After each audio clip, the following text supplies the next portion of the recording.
That breaking news, multiple crews are on the scene of a large fire in Johnston. A tower of dark smoke could be seen for miles as firefighters work to get it under control. KCCI's Marcus McIntosh joins us live near Gables Way. And Marcus, more than a dozen people can't go back to their homes right now.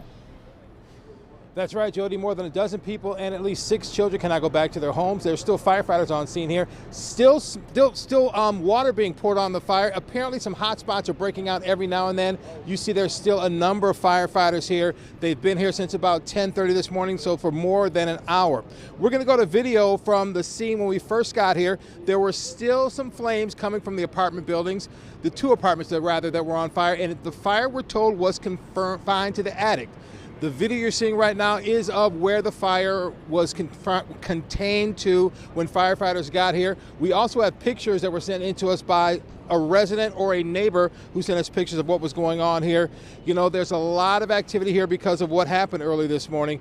Jody mentioned that there were some 12 people who were evacuated. The 12 adults and 6 children were evacuated by people on the scene and their neighbors, and they got each other out. So that's a good thing. They were all out by the time firefighters got here, or were mostly out by the time firefighters got here to start fighting this fire. And there was a firewall that kept the fire from spreading into the apartments. It was confined to the attics. Now, we have drone video that shows the backside of the fire. That's where a lot of damage is, and we're fortunate that those firewalls were there because it kept the fire from spreading from the attic, dropping down into the apartments below. So there's a lot of fire damage to the attics, but in the apartments below, we're told it's mostly confined to smoke and water damage. And once again, the people were able to get out before the firefighters got here, and we're also told that no one was injured, so that is another good thing about this fire.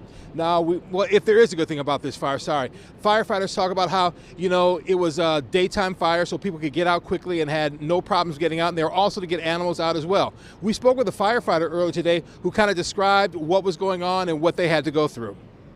We always appreciate the help of neighbors and being good citizens to each other, so the early notification and helping people understand that there was a fire working made a difference here. Like I said, when we pulled up, a lot of the occupants were working on notifying everybody and then helping to we had several animals that were pulled out by local citizens and also firefighters.